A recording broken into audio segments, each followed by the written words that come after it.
Далее на телеканале «Якутия-24» мы вместе с коллегами расскажем о новостях экономики, спорта, чрезвычайных происшествиях и других событиях.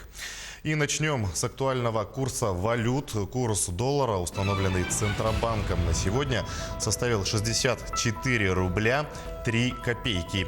Евро остановилось на отметке в 69 рублей 41 копейку. Что касается обмена американской валюты в якутский, то выгодный курс Россельхозбанка. Покупают за 64 рубля 85 копеек, а продают за 66 рублей 45 копеек. Лучший курс по покупке и продаже евро у того же Россельхозбанка. Это 70 рублей 38 копеек и 70 рублей 99 копеек соответственно. Агентство Дальнего Востока по привлечению инвестиций и поддержке экспорта рассматривает возможность трудоустройства на стройках Дальнего Востока индийских специалистов. Подробнее расскажет моя коллега Ниргуяна Иванова в рубрике «Новости экономики». Ниргуяна, приветствую. С чем это связано? Сергей, тебя приветствую. Такое решение обсуждается в связи с дефицитом китайских рабочих, которые не могут въехать в Россию из-за вспышки коронавируса нового типа. Также по этой причине в Россию не могут приехать китайские инвесторы. В эфире новости экономики на Якутия-24. В студии работает Ниргуяна Иванова.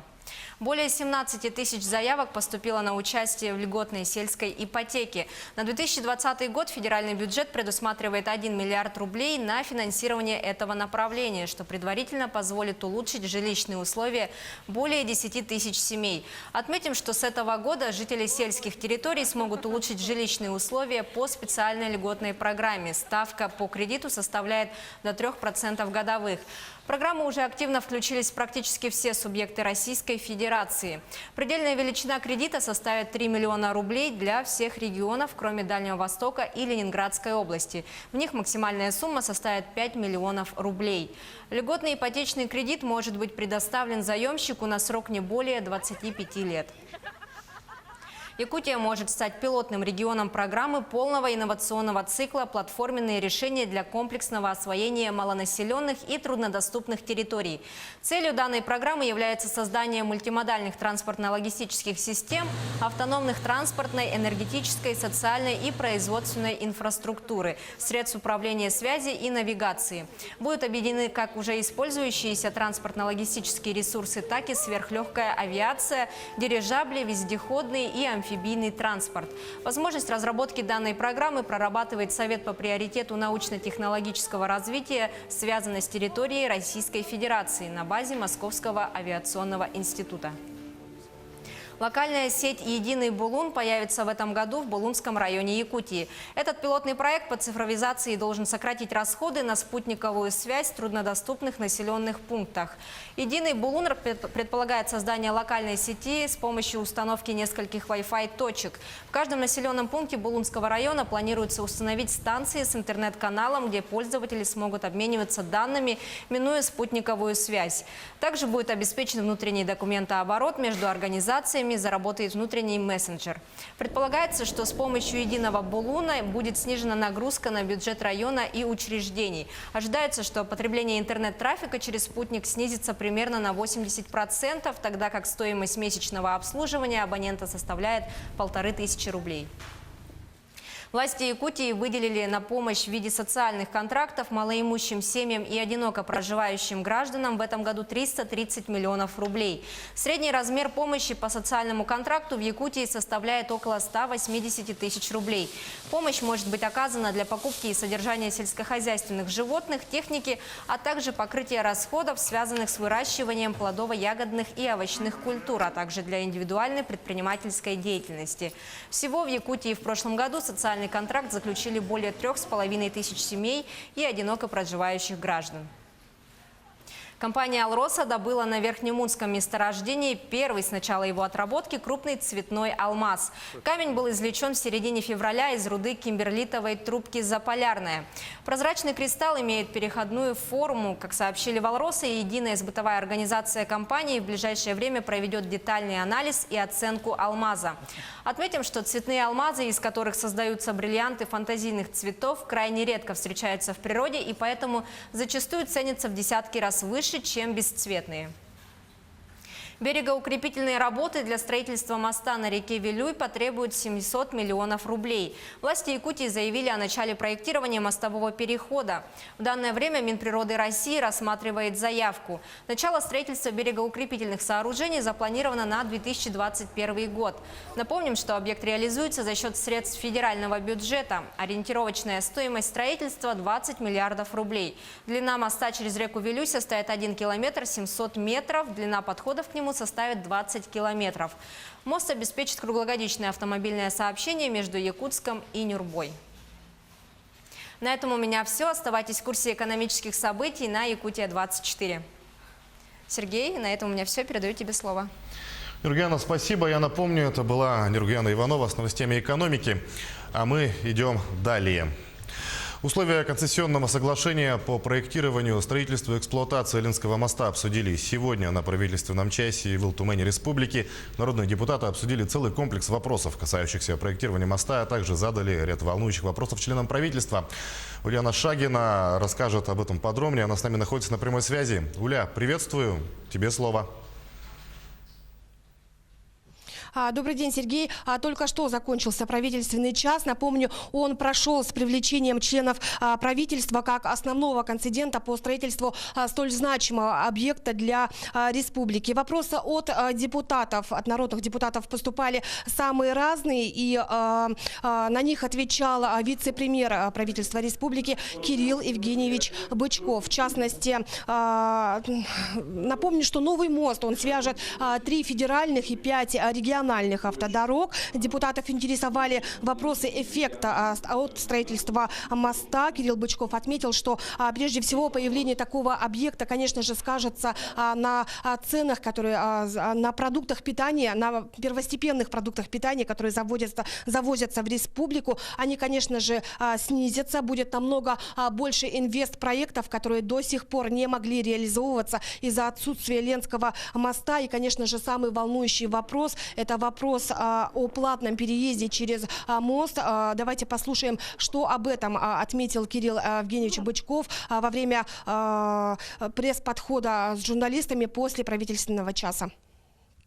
На сегодняшний момент те расходы, которые несут грузоперевозчики на доставку товаров первой необходимости, они гораздо выше, чем даже платность моста для грузовых автомобилей, которая учтена в бизнес-плане проекта. Поэтому совершенно четко, и это подтверждено всеми экспертными органами, в том числе и аналитическим центром при правительстве Российской Федерации, при президенте Российской Федерации, здесь вот эти все параметры были многократно опробованы, пересчитаны. И могу вам сказать, что цены на товары, снижение цен от 7 до 10% ожидается. Также это рост ВРП более 2%. И это снижение уровня бедности. То есть это те показатели, которые напрямую повлияют на нашу экономику вследствие реализации этого проекта. Очень много обсуждали, конечно же, и цену строительства моста. Напомню, на сегодняшний день цена определена в 63 миллиарда рублей. Может ли она увеличиться после прохождения изыскательских работ, после прохождения проектно-сметной документации, на что Бычков отметил, что вообще эта документация вся прошла очень большую проверку, в том числе, конечно же, и у заинтересованных органов в федеральном центре, так что больших разрезов в цене быть не может. Вообще этот проект, конечно же, был поддержан в федеральном центре, и концессионное соглашение, которое было подписано, еще раз это доказывает. Сейчас строительство моста внесено в лист ожидания в федеральном центре, и после того, как все документы будут готовы, строительство моста тут же начнется. Проведена, конечно же, очень большая работа с населением, с теми населенными пунктами, которых непосредственно касается строительства моста. Депутатов волновали вопросы населения по поводу поводу того,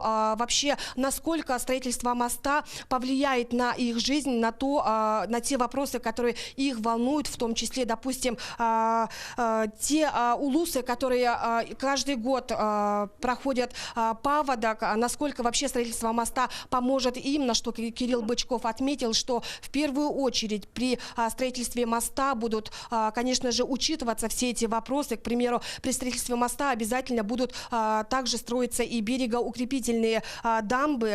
В общем, тут целый пласт вопросов, и, конечно же, они обязательно будут учитываться при составлении документации. Также вице-премьер отметил, что вопросы привлечения местных кадров при строительстве моста тоже обсуждается. Конечно же, республика заинтересована в том, чтобы максимально много привлечь местных кадров, так что все эти вопросы тоже будут учтены. И напомнил, что Ленский мост – это, конечно же, долгожданный объект, стратегически важный объект для всех жителей республики и, конечно же, для того населения, которые живут по ту сторону реки. У меня все.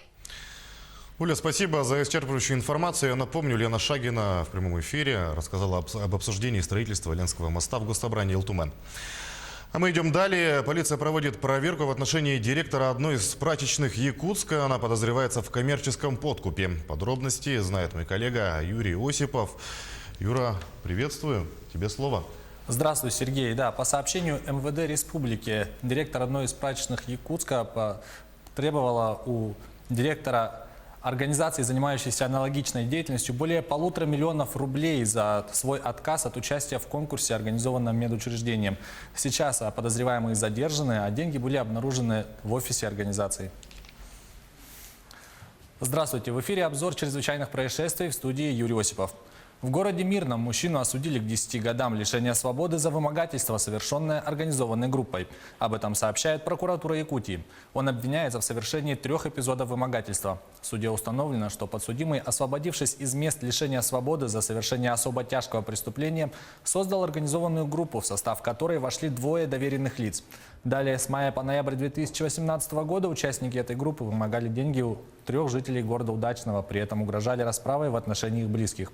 Вину он не признал, между тем государственным обвинителям суду представлены убедительные доказательства его виновности.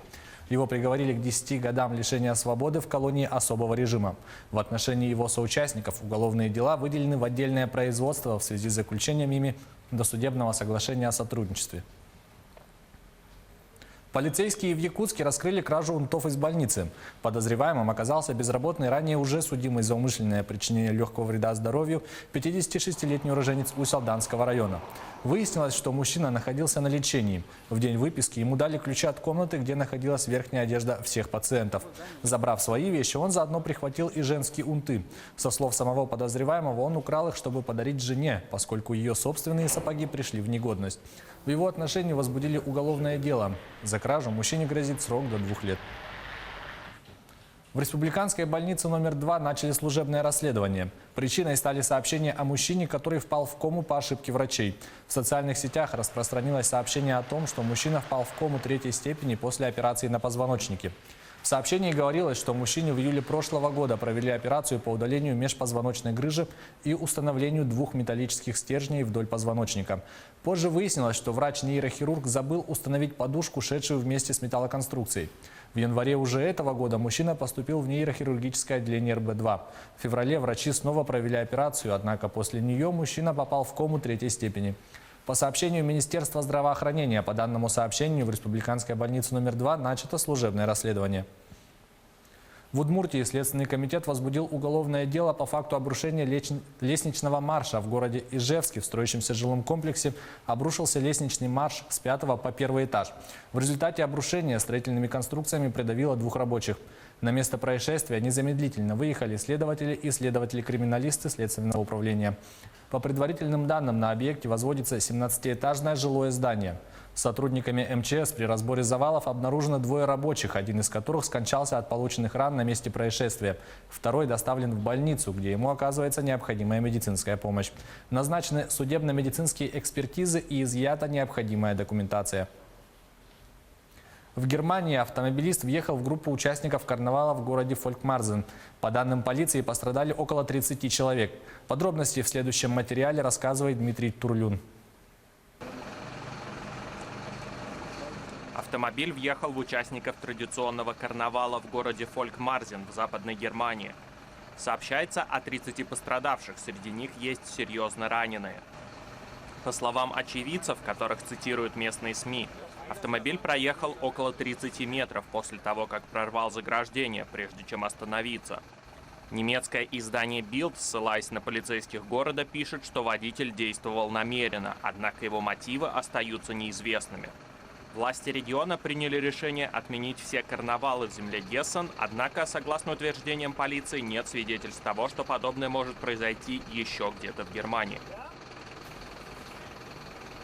Это была рубрика «Чрезвычайные происшествия». Берегите себя и до встречи в эфире. Сергей, ну а к этому часу у меня вся информация. Я продолжу следить за событиями. Юра, спасибо. Это был Юрий Осипов, а мы идем далее. Что построят на месте вырубленного леса, жители Нерингри обеспокоены тем, что полгода назад в одном из районов города вырубили деревья и огородили территорию. Кто-то тревожится за сохранение зеленых насаждений, а кто-то предлагает установить детскую площадку. Мой коллега Сергей Козюров выехал на место, он сейчас на прямой связи со студией. Сергей, приветствую. В чем там вопрос?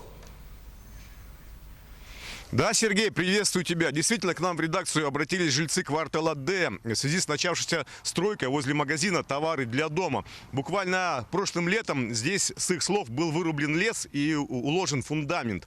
Мы пытаемся разобраться в этой ситуации, выехали на место, и прежде всего хочется узнать мнение самих жильцов. И вот что нам сказали по этому поводу. Во-первых, тут лесок был. Так классно было, такой лес срубили. Уже эти магазины, магазин на магазине. Вот. Нам жалко было. Мы ругались с этими строителями. Мы спрашивали у строителей, сказали, что строят какой-то торговый комплекс. Ну а что, тут магазин, тут магазин, тут магазин. Одни магазины. Жалко лес. Аккуратненько все. Нормально. Я считаю, что очень оригинально. И забор этот прилично сделан из металла. Ходили с собаками, выгуливали. А так поленяться ходить в ворота, в колеску как бы. Ну, как мы видим, мнения жильцов тоже разделились. А как нам пояснили в администрации города, что данная стройка проходит в рамках обоюдных договоренностей и включена в архитектурный план города. Но единственное, что нам до сих пор не удалось выяснить, это что же будет в оконцове здесь, что будет построено. Но хочется верить и надеяться, что город наш все-таки строится, развивается, это не может не радовать. Ну а по поводу леса, то буквально через дорогу находится парк с очень обширной парко-лесовой зоной. А у меня к этому все. Сергей. Сергей, спасибо. Будем надеяться, проблема в скором времени решится. Я напомню, это был Сергей Козюра в прямом эфире из города Нерингри. Мы продолжаем нашу программу и переходим к мировым новостям.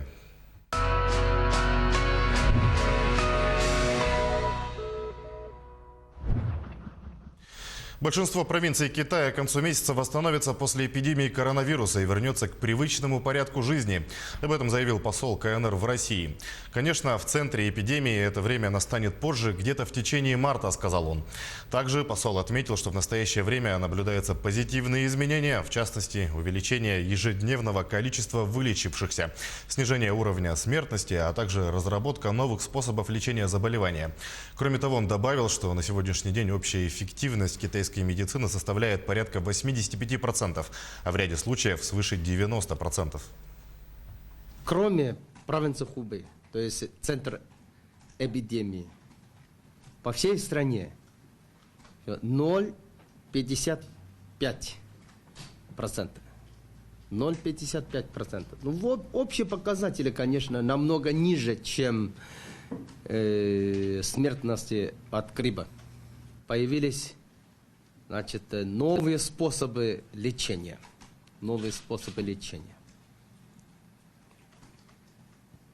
Нашли лекарства, которые имеют эффект для лечения от инфекции коронавируса. И практика показывает, что китайская медицина, китайское лекарство эффективно действует. Тем временем число жертв нового коронавируса в Китае превысило 2600 человек. Выздоровели более 27 тысяч. Об этом говорится в сообщении Государственного комитета по делам здравоохранения КНР. А в Италии 50 тысяч человек в провинции Лоди были помещены под карантин из-за вспышки коронавируса. Власти приняли решение об установлении на дорогах контрольно-пропускных пунктов в связи со стремительным распространением вируса на севере страны. Представители власти проверяют автомобили и беседуют с водителями. Сообщается, что на данный момент на территории Италии подтверждены 215 случаев заражения коронавирусом, что ставит Италию на первое место по распространению опасной инфекции среди стран Европы.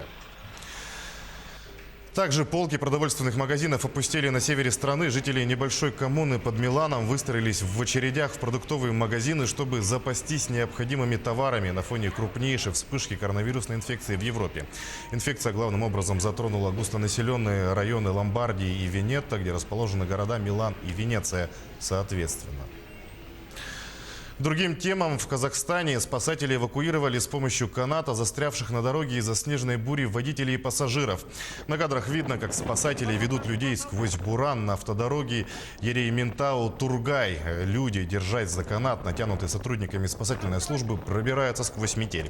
В ходе аварийно-спасательных работ на данном участке автотрассы было спасено 20 человек из 7 автомобилей.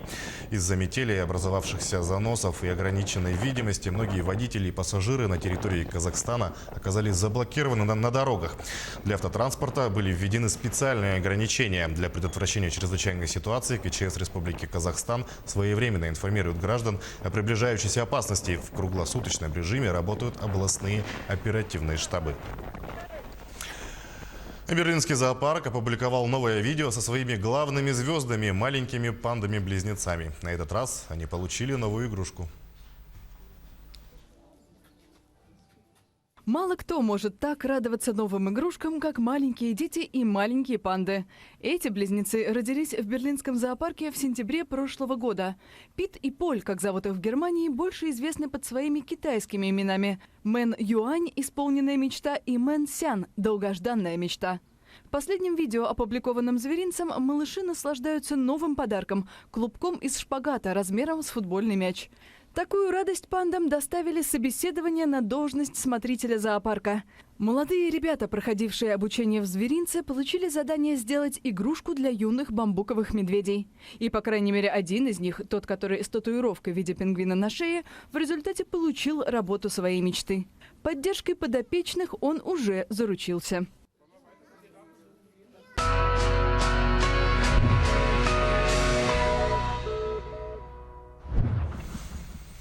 Далее к спортивной теме. Ежик Спайки стал талисманом чемпионата мира 2021 года по хоккею в Беларуси. Его представили на торжественной церемонии презентации официального талисмана в зале Олимпийской славы в Минске. В рамках презентации гости могли подробно рассмотреть и других кандидатов на звание талисмана. В тройке лидеров помимо ежа также оказались енот Рими, символизирующий праздник, и енот Гуляка, обожающий соревновательные игры.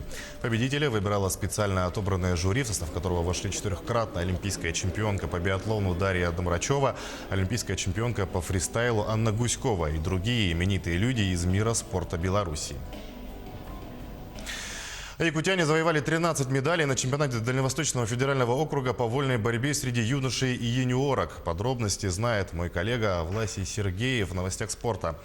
Власий, приветствую. Кто из якутских спортсменов стал чемпионами турнира? Сергей, здравствуй. В составе сборной Якутии на высшую ступень пьедестала взошли Уйгулан Иванов, выступавший в весе до 57 килограммов, а также Никита Хабаров, соревновавшийся в весе до 125 килограммов. Здравствуйте, в эфире новости спорта, в студии Власий Сергеев. Борцы сборной Якутии завоевали 13 медалей на чемпионате Дальневосточного федерального округа среди юниоров и юниорок. Турнир, участие в котором приняли спортсмены из 8 регионов страны, прошел в Улан-Удэ. Как сообщает «Спорт Якутии», награды высшего достоинства завоевали Уйгулан Иванов, выступавший в весовой категории до 57 килограммов, и Никита Хабаров, не нашедший себе равных в весе до 125 килограммов. Также в активе якутян 2 серебряные и 9 бронзовых наград. Следующим следующим стартом для нашей команды станет первенство России, которое пройдет в Тыве в середине апреля. Якутский мини-футбольный клуб «Заря» проиграл Липецкому ЛКС в выездном матче 21-го тура пари-матч Высшей лиги России. Встреча прошла в Липецке и завершилась со счетом 5-3. В составе хозяев площадки результативными ударами отметились Александр Ралдугин, Павел Назаров, Адалат Хейрулаев, Артем Зайцев и Роман Адамов. У «Зари» дубль оформил Адам Габибов, еще один мяч забил Антон Колесов. После этой игры якутяне опустились на 10-е место в турнирной таблице Западной конференции. На их счету 22 очка. ЛКС идет на 5-й строке, набрав 33 пункта. В следующем туре подопечные Олега Марченко сыграют с Архангельской Северной Двиной. Матч пройдет 29 февраля. Футболисты сборной «Звезд» одержали победу над командой России в финале Кубка легенд имени Константина Еременко, который прошел в Москве. Матч завершился со счетом 6-5. В составе победителей дубль оформил Ивица Олич. По одному мячу забили Вильям Галас, Хавьер Савиола, Кристиан Закарда и Андрей Воронин. У россиян хэт-триком отметился Денис Колодин. По разу взятия ворот провели Дмитрий Оленичев и Константин Головской. Отмечу, что сборная России впервые не смогла выиграть Кубок легенд. Команда становилась чемпионом во всех 11 предыдущих турнирах. Обладателями бронзовых же наград соревнований стали испанские футболисты в малом финале, обыгравшие немцев со счетом 11-5. Мужская сборная России по баскетболу на своей площадке выиграла у команды Северной Македонии во втором матче квалификации чемпионата Европы. Встреча завершилась со счетом 77-67. Самым результативным игроком матча стал защитник россиян Виталий Фридзон, набравший 23 очка. В составе команды гостей самыми точными были Шейн Уиттингтон и Андрей Магдевский. На их счету по 14 баллов. После двух игр российские баскетболисты возглавляют таблицы группы «Б», имея в активе 3 очка. Вторыми идут итальянцы, третьими эстонцы. Замыкает квартет команда Северной Македонии. Следующий отборочный матч россияне проведут 27 ноября, в котором сыграют в гостях со сборной Эстонии. Заброшенная шайба Ивана Барбашова помогла Сент-Луису со счетом 4-1 победить Миннесоту в домашнем матче регулярного чемпионата Национальной хоккейной лиги. В составе хозяев льда помимо российского нападающего отличились Брейден Шен, Джордан Киру и Оскар Сунквист. Единственная шайба гостей на счету Маркуса Фолиньо. Для Барбашова этот гол стал 10-м в текущем сезоне. Также в его активе 15 ассистов. Его Сент-Луис лидирует в таблице Западной конференции, набрав 82 очка. Миннесота идет на 11-й строке, на счету команды 65 баллов. В следующем матче Сент-Луис на своем льду сыграет с Чикаго, а Миннесота примет Коламбус. Россиянин Данил Медведев сохранил 5-е место в рейтинге Ассоциации теннисистов-профессионалов, обновленная версия которого была опубликована сегодня на официальном сайте организации. Напомню, Медведев является победителем 7 турниров ATP. Лучшим результатом россиянина на турнирах серии «Большого шлема» является выход в финал открытого чемпионата США. Его соотечественники Андрей Рублев и Карен Хачанов остались на 14-й и 17-й позициях соответственно. В первой тройке рейтинга изменений не произошло. Лидирует сербский теннисист Новак Джокович, вторым идет испанец Рафаэль Надаль, третье место занимает швейцарец Роджер Федерер. К этому часу это все спортивные новости. Мы продолжаем следить за событиями в жизни российского и мирового спорта. Сергей, тебе слово. Власий, спасибо. Я напомню, это был Власий Сергеев с новостями спорта. Мы продолжаем нашу программу. Якутская кинокомпания «Арт Дайду» представила свои фильмы на крупнейшем европейском кинорынке в рамках Берлинского кинофестиваля. Он проходит с 20 по 27 февраля. Там же в Германии провели предпоказ нового якутского триллера «Ичи» на большом экране. Как сообщила руководитель кинокомпании Марьяна Скрыбыкина, в соцсетях кинематографисты из Берлина снимают об «Арт Дайду» документальный фильм. Отмечу, European Film Market – это крупнейшая европейская площадка, куда съезжаются кинодеятели со всего мира с 1951 года. А фильм «Надо мной солнце не садится» покажут в русском дубляже. Якутская картина, собравшая немало наград, вновь вернется в кинопрокат. Теперь с русской озвучкой. Создателями фильма встретилась Сарглана Федорова. Она сейчас с нами на прямой связи. Сарглана, приветствую. Расскажи, как создавали дубляж. Приветствую, Сергей. Дубляж шикарный. Такую оценку дают сами создатели фильма. Он был сделан в Москве профессиональными актерами. Так старик Байбал заговорит голосом Сириуса Блэка из «Гарри Поттера», а парень Алтан русским голосом Джесси Айзенберга. И все это очень интересно и смотреть, и слушать. Давайте посмотрим отрывок из фильма. Мы будем складывать в эту бутылку вот эти камушки, когда его желание будет исполняться. Байбал, что бы ты хотел сделать перед смертью? найти свою дочь. Ну, это понятно. А помимо этого, у тебя есть другие желания? А я заметила, что перевод сделан так, что артикуляция героев совпадает и создается впечатление, что они говорят на языке дубляжа. А как достигли этого?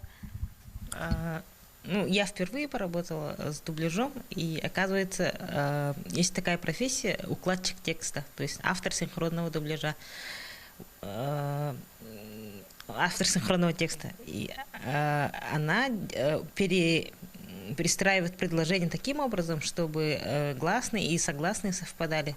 И от этого очень много зависит, будет совпадать или нет. Вот у нас был очень хороший укладчик, и поэтому ощущение, что они говорят на русском языке, актеры. Напомню, что дебютная картина Любови Борисовой завоевала немало фестивальных наград, признания зрителей, поэтому было решено дублировать ее на русский язык. Переозвученную картину уже оценили в Казахстане, Кыргызстане. Там ее приняли очень тепло, говорят создатели фильма. И теперь в планах у команды онлайн-продажа по миру. И что это даст, мы узнали у руководителя Саха-фильма. Здравствуйте, меня зовут Прохор Чеховской, и я озвучил главную роль в фильме «Надо мной». Запустили вторую волну, то есть именно в русском дубляже. После проката сейчас ведутся переговоры, можно сказать, с миром, так как очень много стран заинтересовались. Сейчас ведутся переговоры по продаже онлайн кинотеатра. И у нас одна цель – выйти за пределами нашей страны. Байбал, мой сосед, пошел к себе спать. Фильм рассказывает о старике Байбале и молодом парне Алтане, которых судьба свела на острове у моря Лаптевых. И тема взаимоотношений, взаимопонимания совершенно разных поколений, а также любовь к жизни, неравнодушие к тем, кто рядом, проносится красной нитью через весь фильм. И все, кто смотрели его, наверное, заметили, что неподдельная чистота помыслов главных героев передается за счет диалогов. Сохранилось ли все это в русской версии? Расскажите, дубляж чем-то отличается от оригинала? Ну, честно говоря, до того, как мы приступили к работе, мы сами волновались, получится или нет так искренне передать все эмоции. Но благодаря тому, что у нас получилась очень хорошая команда, профессионалы, и я сама туда поехала, все контролировала весь процесс в Москве, все получилось, мне кажется, лучше и быть не может. Я очень довольна дубляжом. Вот, актер дубляжа Борис Токарев, Прохор Чеховской, они точные попадания. И по всем остальным персонажам тоже мы делали тщательный подбор. Я проводила кастинг из нескольких вариантов. И вот, сам процесс был очень интересный. А до этого у вас был опыт в дубляже? Нет, это мне впервые пришлось с этим столкнуться, именно русский дубляж. А так, якутские фильмы до этого, конечно, уже делали, были попытки. Я помню, «Заблудившиеся», «Аптах Дорган», «Мой убийца», они уже делали русский дубляж. Поэтому вот, еще будем продолжать, я думаю. Потому что очень удачно получилось. Так. А вообще какую реакцию ожидаете от зрителей? Я думаю, будет интересно как и русскоязычным, так и якутоязычным, потому что даже тем, кто уже видел фильм, потому что восприятие уже немножко меняется. Иногда бывает местами, что ощущение как просмотр голливудского фильма. В общем, очень интересно. Самим актерам тоже будет интересно. Мы собираемся 27 числа собраться и вместе посмотреть. Спасибо. Через пару дней якутские зрители уже оценят картину в качественном русском дубляже. Фильм выйдет в кинотеатрах уже 27 февраля. Сергей? Сергей, спасибо. Действительно интересно будет посмотреть нашумевший якутский фильм уже на русском языке. Я напомню, Светлана Федорова в прямом эфире рассказала об адаптации фильма «Надо мной солнце не садится» для русскоязычного зрителя. Ну и пришло время рассказать о среднесуточной погоде в крупных городах Якутии. В Алдане минус 9, ветер с порывами до 4 метров в секунду и переменная облачность. В Ленске минус 6 градусов, атмосферное давление 747 миллиметров ртутного столба. Ветер дует со скоростью 4 метра в секунду. В столице Алмазного края Мирно чуть-чуть холоднее, минус 8 на термометрах. Временами из облаков выглядывает солнце. Сильный ветер до 5 метров в секунду. А в Южной Якутии, в Нерюнгри минус 8, переменная облачность, атмосферное давление 603 миллиметра ртутного столба. Усиление ветра до 5 метров в секунду. И холоднее всего в столице региона, в Якутске, минус 17 градусов, светит солнце и без осадков. Ветер 1 метр в секунду, атмосферное давление 756 миллиметров ртутного столба. На этом наша программа подошла к концу. Наши корреспонденты следят за развитием событий. Оставайтесь на Якутии 24.